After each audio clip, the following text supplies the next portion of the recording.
Shri গুরুজয়। Spiritual জ্ঞান চ্যানেলে আপনাদের আবারও স্বাগত জানাই। বর্তমানে সোশ্যাল মিডিয়ার যুগ।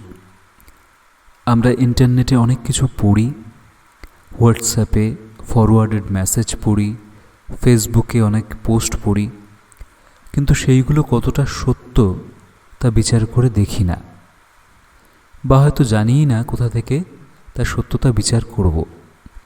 এই সোশ্যাল মিডিয়ার আগেও ছিল টিভি মিডিয়া, যেখানেও বিভিন্ন কারণে, অনেক রাজনৈতিক কারণে হতে পারে, ব্যবসায়িক কারণে হতে পারে, মানুষকে বিভ্রান্ত করার জন্য অনেক ভুল তথ্য প্রচার করা হতো, সিনেমার মাধ্যমে হোক বা অ্যাডভার্টাইজমেন্টের মাধ্যমে।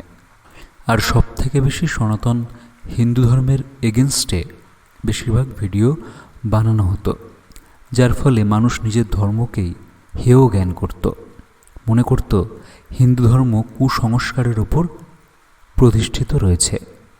আগে একবার একটি লেখা এলো যে ঈশ্বরচন্দ্র বিদ্যাসাগর নাকি বেদ বেদান্তকে ভ্রান্ত বলেছেন। এই প্রসঙ্গে একজন শ্রীমৎ স্বামী পরমানন্দজিকে প্রশ্ন করলেন, মহারাজ, একজন লিখেছেন যে ঈশ্বরচন্দ্র বিদ্যাসাগর মহাশয় নাকি বেদ বেদান্তকে ভ্রান্ত বলেছেন। তখন উনি তার উত্তরে বলছেন, যে বিদ্যাসাগর অত বড় টিকি রাখতেন, 3 সন্ধ্যা গায়ত্রী করতেন, বিধবা বিবাহের বিধান বেদ থেকে খুঁজে বার করলেন, তিনি কি করে বেদ বেদান্ত ভ্রান্ত বলবেন? অপরের কথা না শুনে নিজে তার জীবনী পড়ে দেখো। আবার কিছু কিছু সিনেমায় ঠাকুর শ্রী রামকৃষ্ণদেবকেও বিকৃতভাবে দেখানো হয়েছে। একটি সিনেমায় নন্দী ভৃঙ্গি, তাদেরকেও খুব বাজেভাবে দেখানো হয়েছে। এই প্রসঙ্গে শ্রীমৎ স্বামীজি বলছেন, সিনেমায় একজনকে 1 শিং অর্থাৎ নন্দী ভৃঙ্গির কথা বলছেন, একজনকে 1 শিং আর অপরকে 2 শিং লাগিয়ে হাঁদা ভোদার মতো 2 নেশাখোরকে দেখানো হয়। 1 শিং কিনা অদ্বৈত আর 2 শিং কিনা দ্বৈত ভাব। যিনি অদ্বৈত তত্ত্ব, তিনিই দ্বৈত রূপ ধরে দিব্যলীলা করছেন, এটা বোঝে না। আমরা অনেকেই বুদ্ধিমান, আমরা অনেকেই চিন্তা করি, কিন্তু বিচার করি না। আমাদের বিচার করতে হবে। এখন ইনফরমেশনের যুগ, চতুর্দিকে বিভিন্ন রকম ইনফরমেশন, কোনটা ঠিক কোনটা ভুল, কোনটা অথেন্টিক, এগুলো বিচার করতে হবে। নাহলে ক্রমাগত কিছু নেগেটিভ মানুষ, কিছু রাক্ষস স্বভাবের মানুষ, তারা ক্রমাগত আমাদের পবিত্র সনাতন ধর্মের নামে কুৎসা রটাবেন, আর যার ফলে আমাদের নিজেদের ধর্মকেই আমাদের ছোট বলে মনে হবে। দেখবেন বলিউড সিনেমায় বেশিরভাগ ক্ষেত্রে যেসব ভিলেন থাকেন, তাদের কপালে নয় তিলক, নয় তারা হিন্দু সন্ন্যাসী বা হিন্দু সন্ন্যাসী সাধু, তাদেরকে বিভিন্নভাবে ভণ্ড দেখানো হয়েছে। ও মাই গড সিনেমা বলুন বা পিকে বলুন, হিন্দু দেবতাদের নিয়ে মশকরা করা হয়েছে। এদের পিছনে যে গভীর তত্ত্ব লুকিয়ে আছে, সেগুলো জানারও পর্যন্ত চেষ্টা করা হয়নি। ওই জন্য আমাদের স্বামী বিবেকানন্দের বই বিশেষ করে পড়তে হবে, বই পড়া অভ্যাস করতে হবে। ইন্টারনেটে যা যা লেখা হয় সব সত্য হয় না, তাই নিজে বই পড়া অভ্যাস করতে হবে।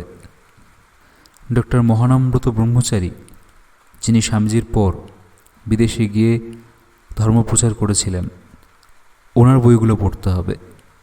এছাড়াও আমাদের বাংলায় স্বামী প্রণবানন্দজি, স্বামী নিগমানন্দজি, শ্রী শ্রী দুর্গাপ্রসন্ন পরমহংসদেব, স্বামী পরমানন্দজি প্রমুখ অনেক মহাপুরুষ এসছেন, এবং তাদের স্বরচিত কিছু বা তাদের মুখে বলা এরকম অনেক বাণী আছে, এবং তাদের অনেক বই আছে, যেখান থেকে কিন্তু আমরা অথেন্টিক অনেক তথ্য পেতে পারি। আপনারা হয়তো ভাবতে পারেন, সে নয় বই পড়ে সত্যটা বুঝলাম, তা বলে কি ভণ্ডামি নেই? ভণ্ডামি আছে, তা বলে সেটাই ধর্ম নয়। সেটা গুটি কয়েকজন। আপনি জীবনে কত ভণ্ডামি দেখেছেন এই ধর্মে? খুবই কম বা নাই দেখেছেন, হয়তো সিনেমাতেই দেখেছেন বা শুনেছেন। আপনার সাথে কি কখনো ভণ্ডামি হয়েছে? কোনো সাধু সন্ত গেরুয়া বেশে আপনার সাথে ভণ্ডামি করেছে? জ্যোতিষীদের কথা আলাদা, তারা সাধারণ মানুষ, তারা বইপত্র পড়ে বিভিন্ন রকম সার্টিফিকেট নিয়ে তারা কিছু ধারণার মাধ্যমে বা কিছু বিজ্ঞানের মাধ্যমে তারা ওগুলো করছেন। আবার তাদের মধ্যেও কিছু কারচুপি আছে। দেখুন, সমস্ত বিভাগেই দুর্নীতি আছে এবং সেটাকে কমাতে হলে প্রথমে ধর্মশিক্ষা প্রয়োজন। যে ব্যক্তি প্রকৃত ধার্মিক, যে সৎ, সে কিন্তু যে কাজই করুক না কেন সৎভাবে করবে। দুর্নীতি কোথায় নেই? ডাক্তারিতে প্রচুর দুর্নীতি আছে, এমনকি শিক্ষক, অনেক দুর্নীতিবান শিক্ষক আছেন। সম্পূর্ণ অন্য ফিল্ডে যান, খেলাধুলা যেখানে কম্পিটিশন আছে সেখানেও দুর্নীতি আছে। দুর্নীতি সমাজের কোনায় কোনায় আছে, আর সেটাকে নাশ করতে গেলে সঠিক সিস্টেম দরকার, সঠিক সরকারি পদক্ষেপ দরকার, এবং তার সাথে সাথে প্রথমেই শুরুতেই বাচ্চাদের ধর্মশিক্ষা প্রয়োজন। ধর্মশিক্ষা বলতে আমি এখানে সনাতন হিন্দু ধর্মের কথা বলছি। সনাতন হিন্দু ধর্ম ছাড়া বাকি যে ধর্ম মত আছে তাদের কথা আমি বলতে পারি না। শুধু এইটুকু বলতে পারি, সনাতন হিন্দু ধর্মে যা আছে তা একটি মানুষের পূর্ণ বিকাশের জন্য যথেষ্ট। আমরা টিভিতে অনেক সময় আমাদের যে মহাকাব্যগুলি আছে সেগুলির চিত্রায়ন দেখি বা সেগুলি সিনেমা আকারে আমাদের কাছে উপস্থাপনা করা হয়, কিন্তু সেগুলোর মধ্যেও অনেক ভুলভ্রান্তি থাকে। এই জন্য আমাদের শাস্ত্রকারদের এবং আমাদের যে মহাপুরুষগণ এসেছেন তারা যে ব্যাখ্যা করেছেন সেটা পাঠ করা অত্যন্ত গুরুত্বপূর্ণ। উদাহরণস্বরূপ আমরা বলতে পারি রামায়ণে কোনো কোনো সিনেমায় দেখাচ্ছেন বনবাসে গিয়ে রাম সীতা রোম্যান্স করছেন, কিন্তু বনবাস যে করেছে সে জানে বনবাস কতটা কঠিন। বনবাস একটা সাধনা। 14 বছর তো দূরে থাক, 14 দিন আপনি বনে কাটিয়ে আসুন, তাহলে বুঝবেন বনে কিভাবে থাকতে হয়। 14 দিন পর নিজেকে নিজে আয়নায় দেখলে আপনি নিজেকেই চিনতে পারবেন না। আবার দেখুন, রাবণের 10টা মাথা দেখানো হয়েছে, যেখানে কেউ কেউ ব্যাখ্যা করেছেন রাবণের 10টা মাথা মোটেও ছিল না, তার 10টা গুণের কথা বলা হয়েছে। আবার অপরদিকে বলা হয় তখনকার দিনে টেকনোলজি অত্যন্ত হাই ছিল। ক্লোনিং, রাবণের মোট 9টা ক্লোন ছিল আর একটি আসল রাবণ ছিল। এই যে নিকুম্ভিলা, এটা হচ্ছে রাবণের গবেষণাগার। এই বিষয়ে কিন্তু জার্মানি খুব সিরিয়াসলি রিসার্চ করে এবং এই রামায়ণ থেকেই অনেক তথ্য নিয়ে তারা নতুন নতুন জিনিস আবিষ্কার করছে, তারা বিজ্ঞানের অগ্রগতি করছে। আর আমরা কি করছি? এগুলোকে কার্টুন চরিত্র দেখিয়ে, কিছু অবাস্তব চিন্তাভাবনা দেখিয়ে আমরা এটাই বোঝাচ্ছি যে আমাদের মহাকাব্যগুলি অবাস্তব। যাই হোক, আজকের আলোচনার মূল বিষয়, আপনারা বিভিন্ন মঠ মন্দিরে যান, সেখান থেকে বই পুস্তক সংগ্রহ করুন। রামকৃষ্ণ মিশনে অনেক ভালো ভালো বই পুস্তক পাবেন, গীতা প্রেসের অনেক ভালো ভালো বই পুস্তক পাবেন। তাও একটু লেখকের সম্পর্কে জেনে নেবেন। চেষ্টা করবেন পরমহংসজির নিজের বলা, স্বামী পরমানন্দজির নিজের বলা, শ্রীশ্রীমৎ দুর্গাপ্রসন্ন পরমহংসদেবের স্বরচিত বা নিজের বলা কিছু কথা, এইরকমভাবে মহাপুরুষদের বাণী যেখানে আছে সেগুলোকে সংগ্রহ করা। এছাড়াও স্বামীজির বই, নেতাজি সুভাষচন্দ্রের বই, বিদ্যাসাগরের স্বরচিত বই, এইগুলো অবশ্যই পড়বেন। একটি বই আছে আমার ভারত অমর ভারত, স্বামীজি সম্পর্কে, স্বামীজির কথা নিয়ে লেখা, খুব সুন্দর একটি বই। ওই বইটি সংগ্রহ করুন, পড়া শুরু করুন। এক একটা করে বই কিনুন, বেশি কিনতে হবে না, একটা কিনুন, একটা পড়ুন, শেষ করুন। বইটা শেষ হলেই আবার একটি মঠ মিশনে যান।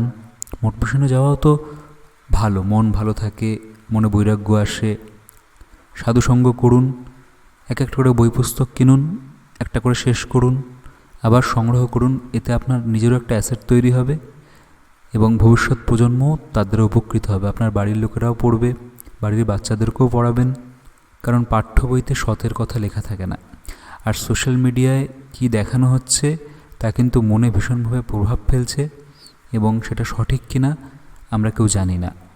তারপরে অলরেডি আর্টিফিশিয়াল ইন্টেলিজেন্স ঢুকে গেছে, যার দ্বারা কিন্তু মানুষ যে কোনো রকম ভিডিও খুব সহজেই বানাতে পারছেন।